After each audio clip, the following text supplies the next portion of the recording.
Quand on est aux alentours justement de la Saint-Jean-Baptiste, il me revient toujours un chant qui a été écrit par un chrétien qui s'appelle Luc Gingras, qui a appelé la toune à Baptiste. Et la toune à Baptiste, a dit « Qu'est-ce qui dirait Saint-Jean-Baptiste, nous voir ici en son honneur? Serait-il en beau feu d'artifice, mais semble le revoir nous remettre à l'heure. » J'aime bien ce petit début-là, en nous rappelant que je ne sais pas pourquoi. Je m'en ai déjà fait la recherche, mais là, je ne me souviens plus de la raison pourquoi la Saint-Jean-Baptiste. Mais je pense qu'aujourd'hui, on devrait appeler ça n'importe comment, mais pas ça. Si on voudrait être cohérent. De toute façon, dans notre société laïque, hein, qu'on dit qu'on est, il me semble qu'on devrait l'appeler autrement. Mais je ne parle pas de ça aujourd'hui. Mais c'est juste que ça me rappelle ça à chaque fois, parce que chaque fois que justement on regarde les festivités, on se dit, wow, il me semble que celui pour qui le nom qui est écrit, hein, qu'on fête en principe, on ne fête pas, mais on ne fête pas Saint-Jean-Baptiste, mais il me semble que si on se poserait juste ces questions-là. Je me souviens, il y a quelques années, j'avais même écrit des articles dans le journal de Saint-Liboire à propos de ça. Mais ce matin, je trouvais intéressant le chant qui disait il n'a pas dit. Hein? Et je pense qu'on a besoin de se rappeler ce qu'il a dit vraiment. Parce que souvent dans la vie chrétienne, nous attendons à un jardin ou un fleuve tranquille, hein? Des eaux paisibles. Tout va bien aller. Christ est dans ta vie, tout va être parfait. Ça va être cool. Ça va être relax. Et si vous êtes venu à l'Évangile en croyant cela, il n'a pas pris beaucoup de temps afin que vous soyez déçus ou que vous vous êtes questionné sur cet Évangile qui, en principe, devait vous emmener dans ce long fleuve paisible et tranquille. On a vu qu'il y a quelques semaines, dans les attributs de Dieu, on a parlé que Dieu était la paix. Mais ce matin, on va aller plus loin, parce qu'on est dans la série « Et puis après ». Et donc, aujourd'hui, ça va être « Et puis après la paix ». Comment qu'on vit ça, la paix? Comment ça se passe? Et comment cette nouvelle identité que nous avons reçue à cause du fait que Dieu est la paix, que Christ est la paix, comment on peut vivre la paix? Je crois que la paix, c'est la quête la plus grande dans le monde. Est-ce qu'on a une bonne définition de la paix? Ça, on passera outre, peut-être, mais c'est la quête la plus grande dans le monde. Pourtant, on recherche la paix, mais il n'y a jamais eu autant de conflits.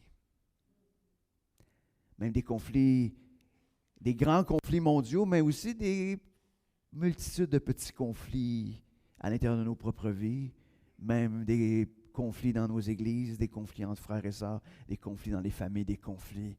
Il n'y en a jamais eu autant. Pourtant, tout le monde recherche la paix.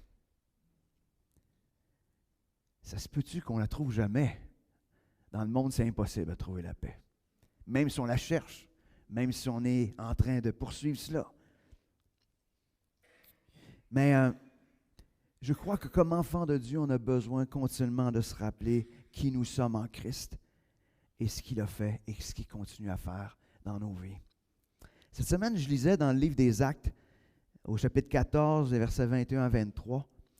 Et je vais juste vous lire, après ça, je vais vous faire le lien un petit peu que je fais avec ce texte-là. Après avoir annoncé la bonne nouvelle dans cette ville et y avoir fait de nombreux disciples, ils retournèrent à Lystre, à Iconium et à Antioche. Ils fortifiaient les disciples et les encourageaient à demeurer fermes dans la foi. Car, leur disait-il, c'est au travers de beaucoup de souffrances qu'il nous faut entrer dans le royaume de Dieu. Dans chaque ville, il fit élire des responsables, et en priant et en jeûnant, ils les confièrent au Seigneur en qui ils avaient cru. Ce qui est fascinant dans ce texte-là, pour Paul, la vie chrétienne normale, c'est une vie d'épreuves et de souffrances. Voici la normalité. J'espère que je ne viens pas bouleverser personne ce matin, mais c'est la réalité. Puis je dirais la vie chrétienne, mais je dirais la vie humaine est aussi remplie de défis. Mais la vie chrétienne, c'est encore plus simplifié. Cette vie d'épreuves, de défis. Et qu'est-ce qui fait qu'on perd la paix? Savez-vous c'est quoi? C'est quand on se met à croire que la vie va être un long fleuve tranquille. Puis que là, on ne vit pas le long fleuve tranquille. Parce qu'aujourd'hui, la nouvelle normalité, c'est la vie paisible, qui se passe rien, que ça se passe tout en douceur. C'est sûr, il y en a qui aiment l'action, mais il y en a beaucoup qui aiment aussi que ça soit tranquille. On ne veut pas être brassé d'aucune manière. Mais le jour où on croit que c'est la norme, il est impossible d'avoir la paix. Mais le jour où ce que tu crois que la vie normale chrétienne, c'est une vie d'épreuves, de défis, de combats, tu n'es jamais surpris. Tu n'es jamais surpris. C'est ça qui est normal. De ne pas le vivre, c'est anormal. C'est ce que ça veut dire. Donc, je crois que la paix commence par une vision claire, juste de la réalité de la vie chrétienne. Pas des petits romans qu'on se raconte ou des histoires qu'on se raconte. C'est avoir une vision claire, juste de ce que c'est la vie chrétienne normale. Alors, si on se mettait à accepter les épreuves comme la normalité, je sais, toute votre être dit non, on ne veut pas ça. Mais même si vous dites non, c'est la réalité. C'est super encourageant, partant ce matin, vous ne trouvez pas? Ben, moi, je trouve qu'on est. Si on part avec les bons critères, les bons éléments, je pense qu'on va s'enligner de la bonne manière. Fait avant d'aller un petit peu plus loin, on va se tourner vers ce grand Dieu, ce Dieu de paix, afin qu'il puisse nous faire comprendre ce matin ce que c'est la paix, puis comment on peut vivre cette paix, peu importe ce qui va se passer autour de nous. Merci Seigneur ce matin pour ta parole. Merci parce que il y a plein de choses des fois qu'on se met à croire. Mais tu as dit que tu serais là.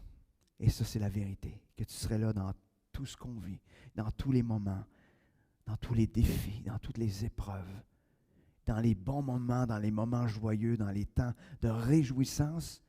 Tu as dit que tu serais là. Et ça, c'est la vérité. Et ce que tu nous as dit, c'est que tu serais ce Dieu de paix, ce Dieu qui apporte la paix dans toutes les circonstances. Pas une paix comme le monde recherche, mais une paix réelle, une paix profonde. Alors ce matin, viens ouvrir notre cœur. Viens apaiser ceux qui, ce matin, vivent des difficultés dans leur cœur, des combats. Viens rappeler qui tu es et comment tu veux apporter la paix dans nos vies. Amen.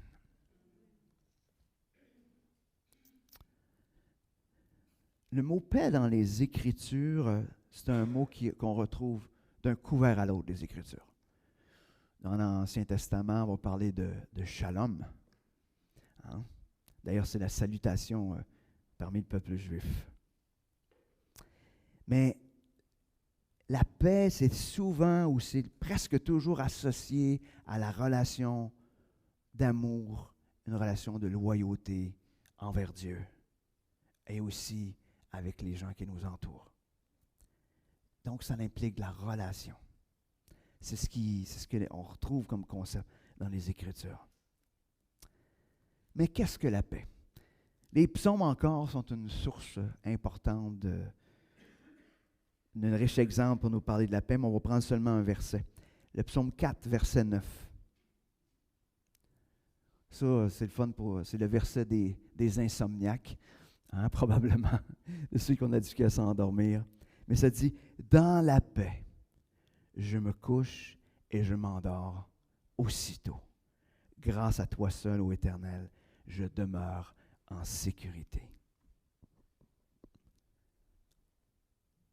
Dans la paix. La paix ne vient pas après que tu es couché, la paix est là avant de te coucher. qu'est-ce qui fait qu'on ne dort pas bien? C'est quand le cerveau se met à spinner. Tu sais. Quand notre cerveau, dans sa grande stupidité, croit qu'il va pouvoir régler quelque chose. Qu'il a du pouvoir sur tout ce qui se passe. Mais pourquoi qu'il est dans la paix avant d'aller se coucher? C'est qu'avant d'aller se coucher, on voit un peu la fin, il dit,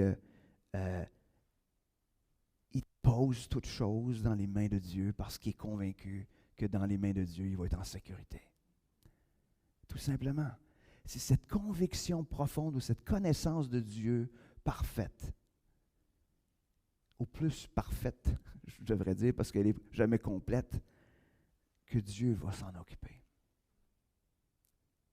Souvent, notre erreur, c'est qu'on va se coucher, puis là, on laisse spinner notre tête. Tu sais. Mais si avant d'aller se coucher, on dit, Seigneur, je te fais confiance.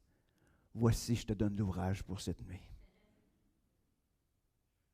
Pas avec un manque de respect, mais avec le plus grande humilité, sachant que c'est lui qui peut s'en occuper de toute manière. Alors, dans la paix, il se couche, puis il s'endort immédiatement. Grâce à toi, ô Éternel, je demeure en sécurité. Dieu donne la paix à celui qui se confie en lui. On trouve aussi un autre texte qui nous parle de la paix un peu plus loin dans l'Ancien Testament, dans Ésaïe 26, 3.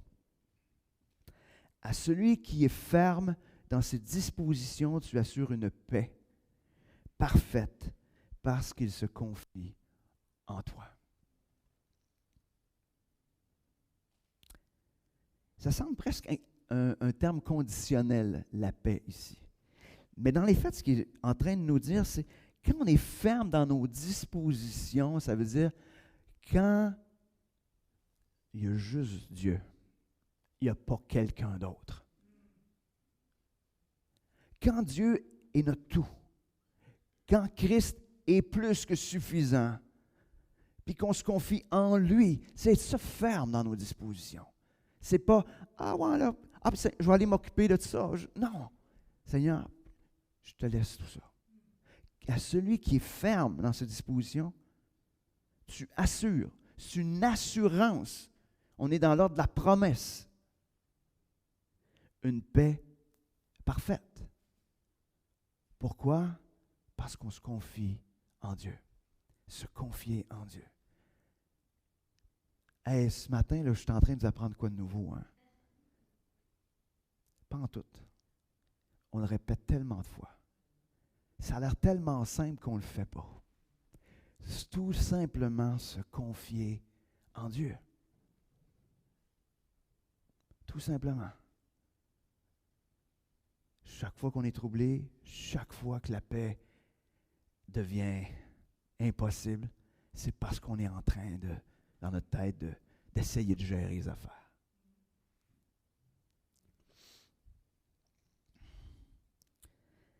Est-ce qu'on a cette foi que Dieu peut s'en occuper parfaitement? On peut se dire oui, là, mais tu sais, est-ce que dans la réalité, avoir la foi, c'est de s'appuyer sur Dieu? Fait que quand on ne le fait pas, ça veut dire qu'on doute. On doute. On doute que Dieu peut s'en occuper. Et là, on revient encore à qui est Dieu? Qui est Dieu? Est-ce qu'on croit ce qu'il est? Est-ce qu'on croit ce qu'il fait? Est-ce qu'on croit qu'on est aimé de lui? Est-ce qu'on croit qu'il s'occupe de nous? Est-ce qu'on croit qu'il est en contrôle de toutes choses? Est-ce qu'on croit? Si on le croit, on se confie en lui, puis la paix vient. Je ne sais pas, tu sais, les enfants, là, je ne sais pas si vous avez remarqué, mais eux autres, il y a quelque chose, ils ont un problème banal. Ils sont tout petits, la bébelle est brisée, problème important. Là, il pogne la bébelle, qu'est-ce qu'il fait? Il donne ça dans les mains de...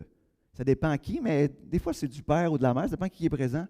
Puis là, il donne, il confie ça. Puis par magie, il est convaincu que les parents vont le réparer. Puis s'ils ne peuvent pas le réparer, de toute façon, on sait que les parents vont aller en acheter un autre, c'est pas grave, là, mais ça, il ne sait pas. Mais il y a cette simplicité-là parce que les enfants ont confiance que leurs parents vont s'en occuper. Puis une fois qu'ils l'ont donné, c'est plus dans leur tête, c'est plus dans leur pensée. Ils l'ont confié. De même manière, on est appelé à avoir cette foi envers notre Père Céleste, envers Christ, puis de déposer, puis de dire, à partir de, à une fois qu'on y a donné, là, vous pouvez juste vous réjouir d'être dans l'attente de comment il va réparer la bébelle. Ou d'en mettre une nouvelle, une meilleure.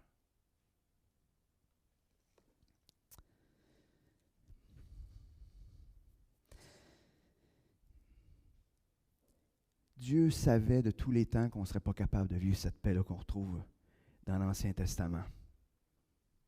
Il savait. Est-ce que le peuple était en paix, le peuple d'Israël, dans l'Ancien Testament? On n'a pas besoin de lire longtemps, hein? Il y avait une paix, comment on appelle ça, donc? Une paix violente un peu. Mais même la paix intérieure, comment il était troublé. Mais Dieu le savait. Donc déjà dans son plan merveilleux, c'est intéressant, on peut lire aussi dans Ésaïe, versets 5-6, que déjà il avait planifié d'envoyer celui qui pourrait procurer la paix. Car pour nous, un enfant est né, un fils nous est donné. Excusez, c'est un texte qu'on sert à Noël, mais il est dans les Écritures pareil pour tout le reste de l'année, là. Et il exercera l'autorité royale. Il sera appelé merveilleux, conseiller, Dieu fort, Père à jamais et prince de la paix. Et il étendra sa souveraineté, il instaurera la paix qui durera toujours au trône de David, et tout son royaume, sa royauté sera solidement fondée sur le droit et sur la justice dès à présent et pour l'éternité. Voilà ce que fera le Seigneur des armées célestes dans son ardent amour. Par amour,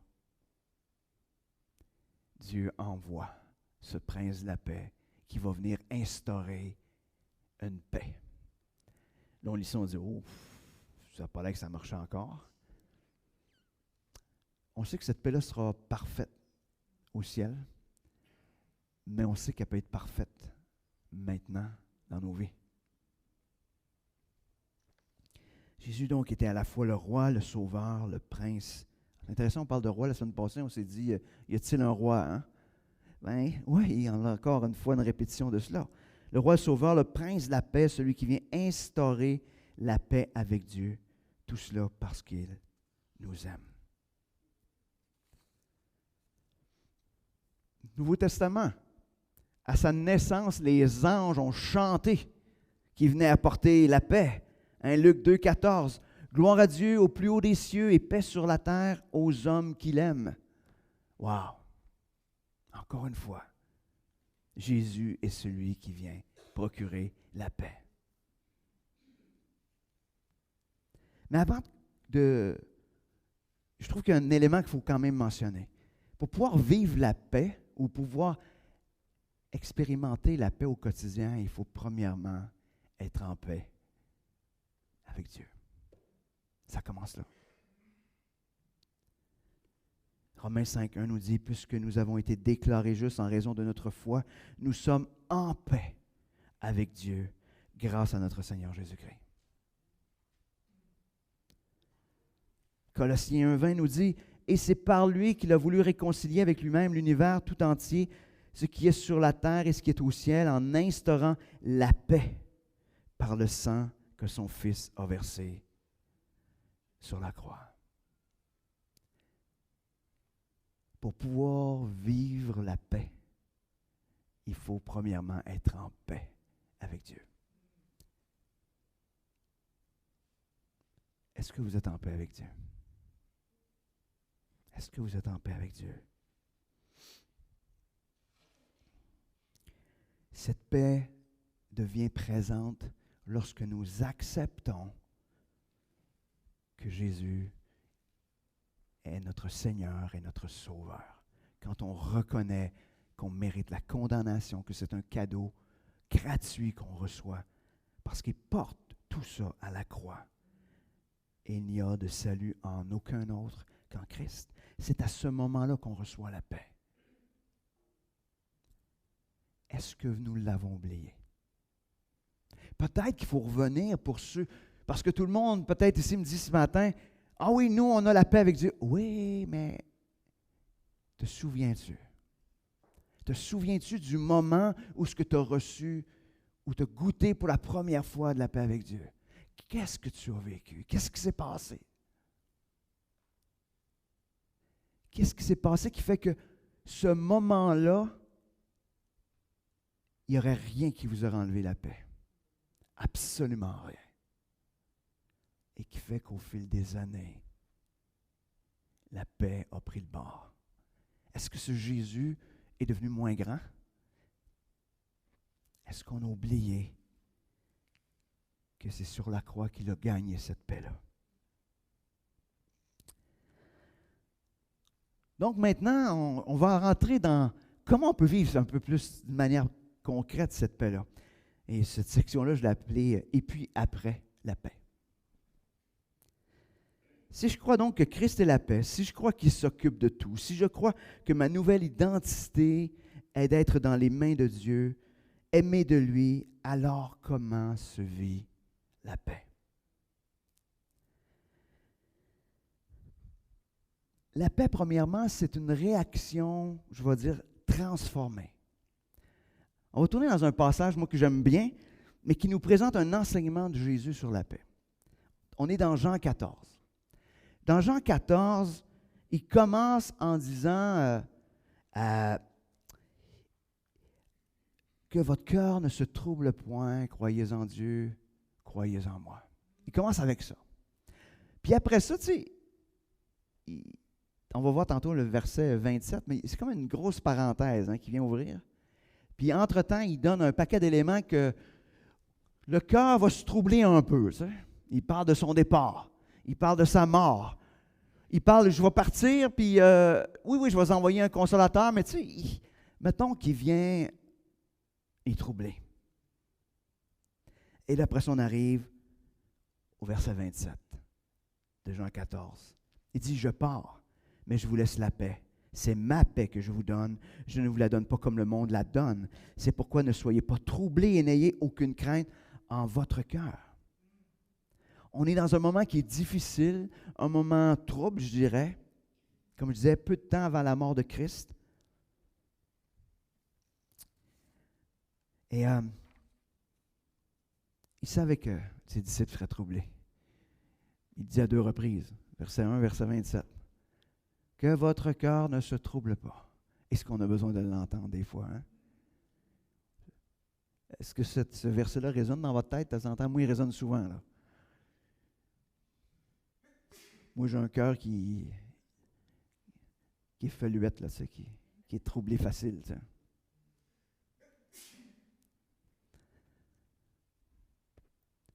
Puis ce verset-là, ce texte-là est bon pour nous aujourd'hui. Parce que Dieu savait que ses disciples seraient troublés, mais il savait aussi que nous aurions besoin d'entendre ça, parce qu'il savait que nous serions troublés aussi à divers moments de nos vies. Puis à la fin de cet enseignement, là, il leur dit, « Je vous donne ma paix. » OK? Ça se reçoit comment? « Je vous donne ma paix. » Puis il dit, pas n'importe quelle paix.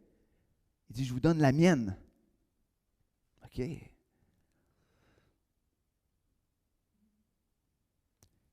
Il donne une paix qui n'est pas reliée aux circonstances. Lui, il savait ce qui s'en venait, hein? La croix. Jésus est en paix, malgré la croix qui s'en vient. Malgré le sacrifice qu'il sait qu'il devra faire, la souffrance qu'il devra vivre. Je vous donne ma paix. La paix que Christ donne, c'est la paix de savoir qui ne sera jamais abandonnée. La paix de savoir que toute chose a un sens dans le plan de Dieu. Que Dieu accomplit toute chose parfaitement, en son temps, à sa manière. Peu importe, même si l'issue de la souffrance, c'est la mort. Parce que la souffrance de la mort emmène des occasions que Dieu soit glorifié aussi.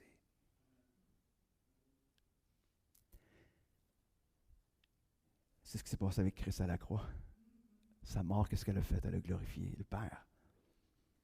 Puis sa mort a un impact jusqu'à nous aujourd'hui. Et c'est encore efficace aujourd'hui. Mais il dit, c'est cette paix-là que je vous donne. Une paix qui n'a rien à voir avec ce que vous pourriez même imaginer dans le monde. Même, il nous avait parlé du Consolateur. Le Saint-Esprit va venir et il va juste vous dire, « Hey, rappelle-toi Christ. Rappelle-toi ce qu'il a fait. Rappelle-toi cette paix qu'il te donne. Rappelle-toi-en. » Est-ce qu'on a fermé nos oreilles à la voix de l'Esprit? Est-ce qu'on a fermé nos yeux? Puis il dit, je la donne pas comme le monde donne. Oh, OK. Comment le monde donne? On donne, c'est donnant-donnant. Hein? C'est donnant-donnant, puis si tu ne me redonnes pas assez en échange, je reprends. C'est comme ça. Il dit, je la donne, elle est donnée. Là. Une fois qu'elle est donnée, elle est à vous. Puis vous avez cette certitude-là, c'est une assurance que la paix, elle va être au rendez-vous. Même si tu ne le crois pas, même si tu ne le vis pas, la paix, elle est là. C'est une paix qui surpasse tout. Pourquoi? C'est pourquoi on n'a pas à être troublé dans nos cœurs. Parce que cette paix-là surpasse toute chose. Même si nous aurions 1 million de raisons d'être troublés. On en a plein de raisons d'être troublés. Je ne suis pas en train de nier ce matin que de se sentir troublé, c'est péché. Ce n'est pas ce que je suis en train de dire. Je suis en train de vous dire que cette paix que Dieu nous offre est plus grande que tout le trouble que ton cœur peut ressentir. C'est plus grand que ça. C'est beaucoup plus grand que ça. On a le choix. On se tourne vers notre cœur troublé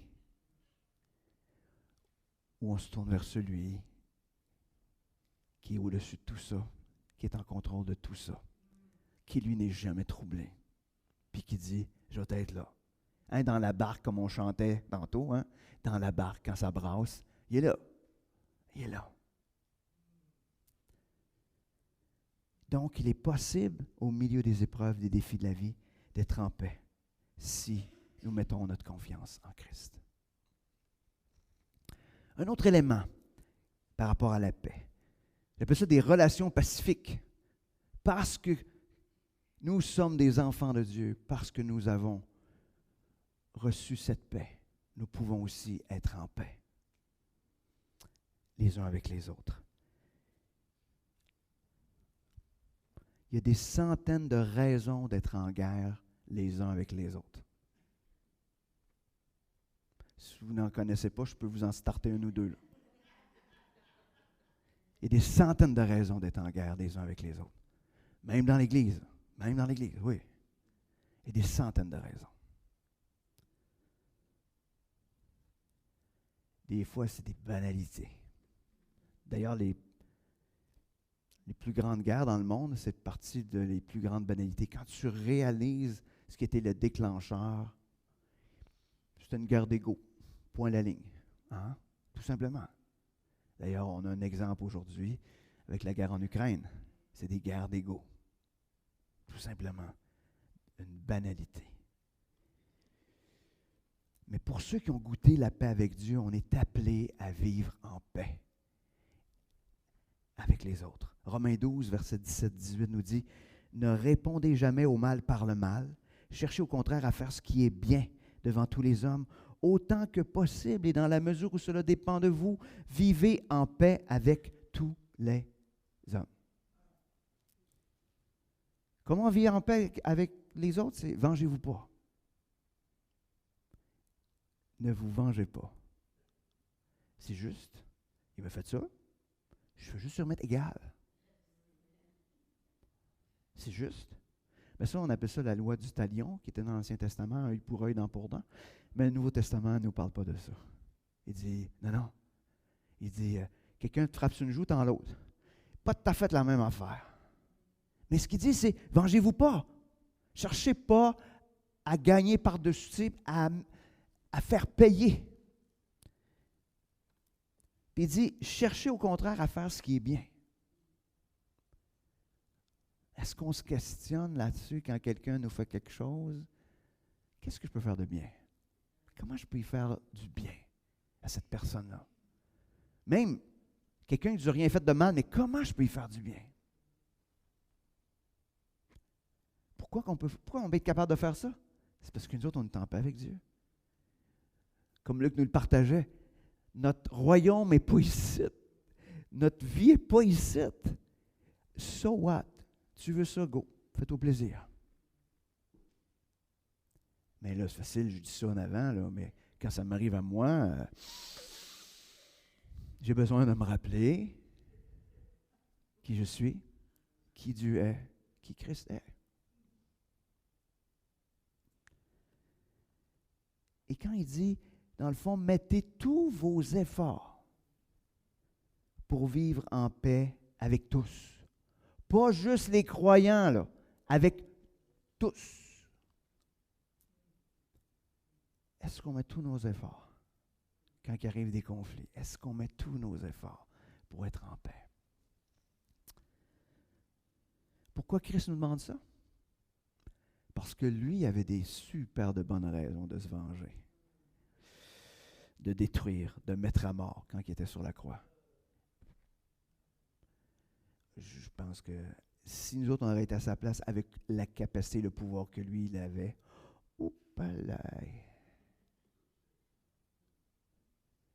mais l'histoire de l'humanité sera arrêtée là.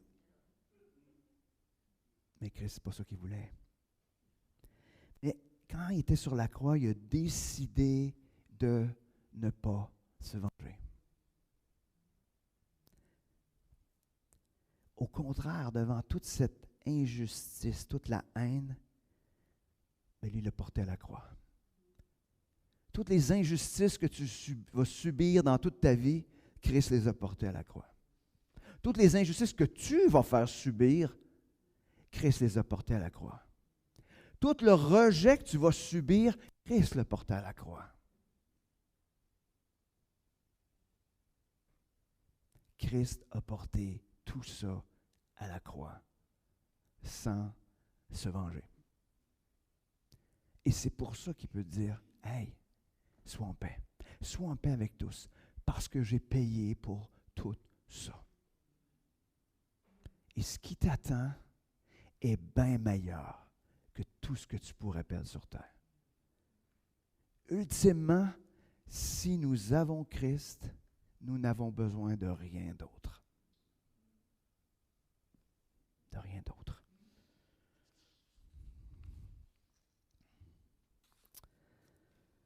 Vive la paix dans l'Église maintenant. Pas de conflit dans l'Église.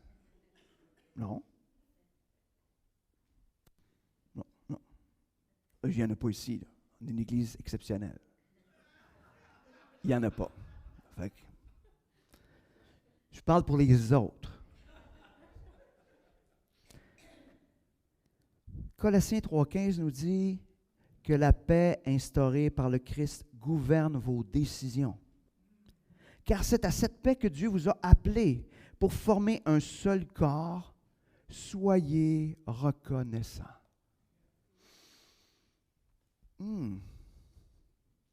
Parce que nous sommes tous réconciliés avec Christ, nous sommes tous en paix avec Dieu, nos relations doivent démontrer cette paix que nous vivons. Christ a payé pour cette paix. Intéressant, il dit, prenez des décisions, c'est ce qu'il est en train de dire, que Christ gouverne vos décisions.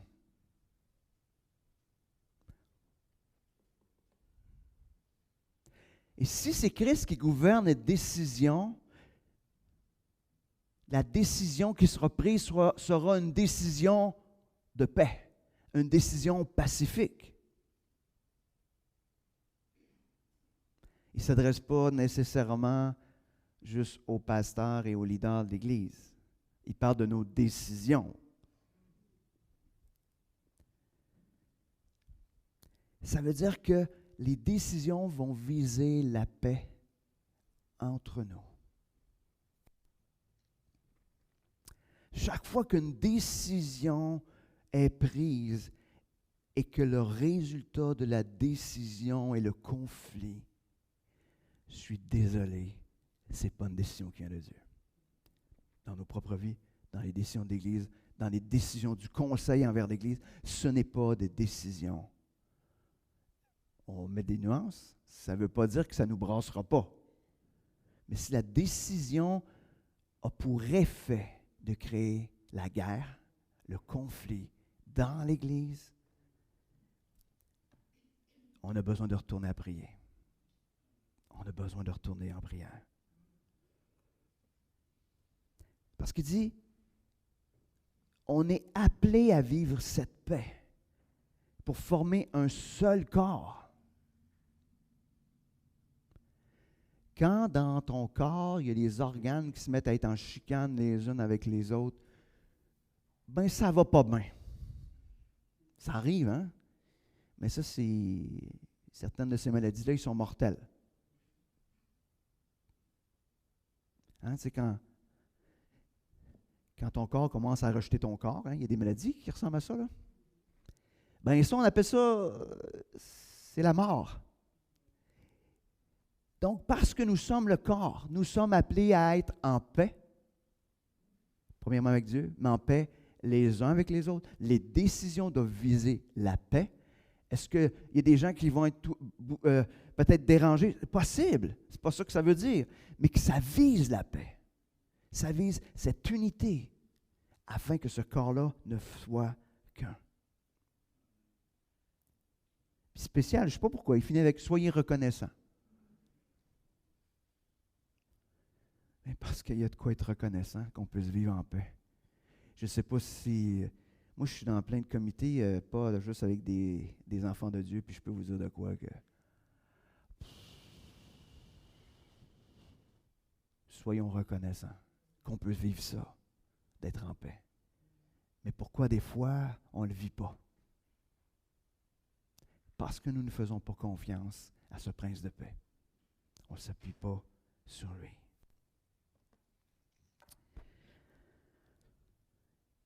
Vive la paix au quotidien.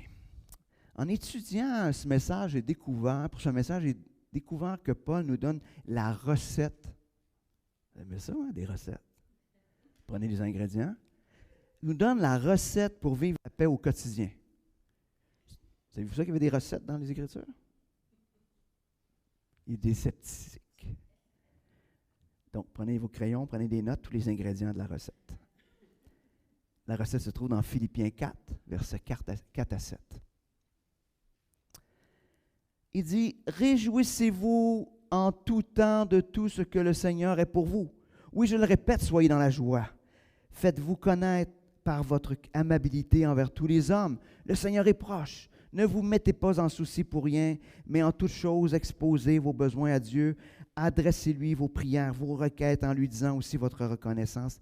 Alors, la paix de Dieu, qui surpasse tout ce qu'on peut concevoir, gardera votre cœur, vos pensées sous la protection de Jésus-Christ. » Paul est en train de nous parler de comment vivre la paix au milieu des difficultés. Ce n'était pas une période facile quand Paul a écrit cette lettre. Je trouve que ça donne encore plus de valeur à la recette. Donc, voici la recette de Paul. Il commence en disant, « Réjouissez-vous de ce que le Seigneur est pour vous. » J'aime mieux cette version-là parce qu'elle est plus proche de ce que le texte veut dire. Parce qu'on dit, « Réjouissez-vous toujours dans le Seigneur. » Tu sais, c'est ce qu'on disait. Mais c'est « Réjouissez-vous de ce que le Seigneur est pour vous. » Je trouve que ça ressemble drôlement à ce schéma qu'on voit depuis longtemps, hein, ce que Dieu est, ce que Dieu fait, qui transforme notre identité. C'est exactement ça. Réjouissez-vous de ce que le Seigneur est et il fait pour vous. Puis il dit de faire ça en tout temps. De juste ça, on a de l'ouvrage, hein? Réjouissez-vous en tout temps de ce que le Seigneur fait pour vous. Et même, il rajoute en disant, soyez dans la joie, je le répète. comme si on n'avait pas compris du premier coup. Et effectivement, on n'avait pas compris. Il dit, réjouissez-vous de ce que le Seigneur fait pour vous. Faites ça tout le temps. Quand? Tout le temps. Puis il y a des moments plus souvent que tout le temps. Je ne sais pas si ça existe, mais il y a des moments où on a besoin de le faire à la seconde près. Quand notre cœur veut s'emballer, on a besoin de revenir à cela. Deuxième élément, il dit, soyez doux, aimables, dans les fêtes, parce que certains textes, certaines versions parlent de votre douceur soit connue de tous les hommes, mais soyez en paix finalement avec les autres. Pourquoi? Le Seigneur revient. Arrête de niaiser. Tu n'as pas de temps à perdre. Tu n'as pas de temps à perdre. Moi, je réalise parce que, étant donné que j'ai fait plusieurs funérailles, j'étais en contact avec les familles, puis avec des fois des gens avant qu'ils décèdent même. Puis quand j'écoute les gens, à la fin de la vie, il n'y a pas de temps à perdre le niaisage. C'est quoi qu'on se concentre? Les relations, ce qui est important, c'est ce qu'on se concentre. Le reste, so what? Mais comme enfant de Dieu, je veux juste vous rappeler qu'il faut vivre comme si on mourrait demain. Non, tantôt. Parce que notre monde n'est pas ici. Alors, perdez pas votre temps avec des niaiseries. Si tu sais que tu meurs demain, là, le petit conflit avec un, les petites affaires parce que l'autre n'a pas fait comme tu aurais voulu, blablabla. J'ai pas de temps à perdre avec ça. J'ai pas de temps. Vous êtes d'accord avec moi? Puis à chaque fois que quelqu'un proche de nous décède, on se dit, il faut que j'apprenne à vivre comme ça dans le présent. Là, ça dure pour les meilleures 3 semaines. Vraiment meilleures. C'est pour ça que Dieu a permis que je fasse des funérailles régulièrement. Je suis ramené là continuellement. Puis même là, j'ai de la misère. Mais donc, perdez pas de temps. N'oubliez pas, on est dans la recette pour vivre en paix. Là, hein? Puis après ça, il dit, ne vous mettez pas en souci. Ne vous inquiétez pas. À la place, parce qu'il y a plein de raisons d'être en souci et de s'inquiéter. Il y en a plein. Mais à la place, il dit, expose ça au Seigneur. Pogne ça, dis, Seigneur, je ne sais pas quoi faire avec ça. Décide, fais quelque chose avec ça. Tu adresses des prières, des requêtes. Et encore une fois, ça nous parle d'être reconnaissant. Reconnaissant de quoi? De ce qu'il est pour nous et du fait qu'on sait qu'il va faire quelque chose avec ça. Ça vient boucler, hein? On est reconnaissant pour ce qu'il est pour nous. Mais après ça, on est reconnaissant parce qu'on sait, on le connaît, on sait qu'il va faire quelque chose avec ça. Voici la recette pour vivre la paix. Je ne sais pas ce que vous en pensez. Je n'ai rien après matin, là. Je suis désolé. Mais c'est ces vérités-là qu'on doit vivre. Et ce qu'il dit, alors, si vous faites la recette, il dit alors, à ce moment-là, la paix de Dieu qui surpasse tout ce qu'on peut concevoir, pas n'importe quelle paix, mais la paix de Dieu, va garder vos cœurs et vos pensées. Et je ne sais pas si vous savez, mais c'est là que ça se joue tout le temps. Vos cœurs, vos pensées, quand vous êtes troublés, là, ouf! Si vous n'êtes pas de même, vous êtes bénis. Mais moi, ça spinne. Ça spinne tellement que ça fait du bruit que Carmen m'entend.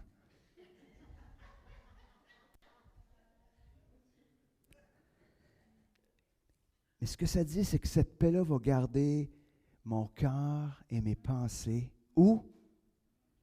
Pas sur ce qui se passe là. En Christ. Pas là. Là. En Christ. ça va nous garder sous sa protection. Est-ce que nos actions ressemblent à cette recette de Paul pour la paix? Comment on va mettre ça en action au cours des prochains jours? Trouver notre paix, notre joie et notre paix en Dieu, pas ailleurs. Faire du bien à l'autre, peu importe. Pardonner parce que notre royaume n'est pas ici-bas. Crier à Dieu tout ce qui vient briser, concernant tout ce qui vient briser notre paix. Je ne sais pas si ça vous tente de relever le défi. Mais moi, ça me tente d'appliquer. J'aimerais vous partager, en terminant, en conclusion, une prière qui est parue dans YouVersion le 19 mai dernier. Cette prière, je trouve qu'elle ressemble drôlement à... J'appelle ça elle vient du cœur de quelqu'un qui est en paix. Puis c'était intéressant parce que quand on a parlé, moi puis Carmen, c'est arrivé exactement dans un moment où on avait besoin de l'entendre, où on avait besoin d'entendre à propos de cette paix. La prière, elle ne parle pas de la paix, mais elle parle d'un cœur qui est en paix. Voici cette prière. Jésus, je te fais confiance, je n'ai pas besoin de comprendre tout ce qui se passe. J'ai juste besoin de rester calme et de croire en toi. Tu combats pour moi, tu es mort pour moi, tu es pour moi. Je t'en remercie. Tu me suffis et c'est pourquoi je place en toi mon espoir, ma confiance, ma joie, mon avenir. Je crois en toi. Amen.